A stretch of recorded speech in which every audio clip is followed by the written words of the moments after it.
In the beginning was a home, and the home was God's peace, and God was peace. The foundation laid before the foundations of the world, that all the lost might find in him a resting place. See now, that peace has come again.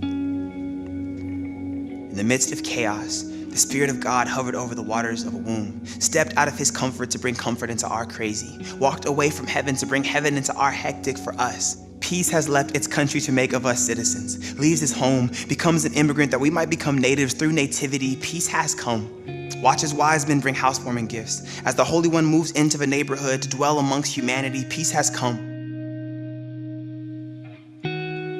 Watch the Son of God become the son of a carpenter, his tiny hands destined to build his kingdom here on earth as it is in heaven. Watch as the high King of heaven becomes the lowly Prince of Peace, that all the placeless might find their place in him. The builder becomes his building. Willingly opens himself that we might enter into the house of the Father, the architect of the galaxy, sends his Son to be born among those he knows won't even offer him a place to stay. I'll admit, I too have shut up places in my heart, left no room for God's peace to make its home in me, made a busy town of my life, and filled every end with my selfishness and my desires and my ego and my fear, and we all did the same.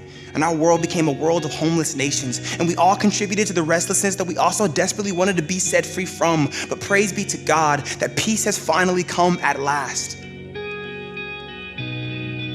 Peace has come to end the exile and bring us all back home, to be reconciled to God's heart and find shelter in the peace of his presence. And in this house there's unity, for the offended became a truce and lived among the offenders. And the blessing of this birth is that through him we all can be born again. And in this house there's rest, that all the weary may lay burdens down. For what came through labor pains is the healer of every pain and the carrier of every load. Christ is our home, and in this house there's peace. Watch as swords are beaten into plowshares, enemies are turned into children, and the Father receives glory, for he has sent the Son. Peace has come. May we be open, may we be ready, may we be prepared to receive the coming of our King, the coming of peace.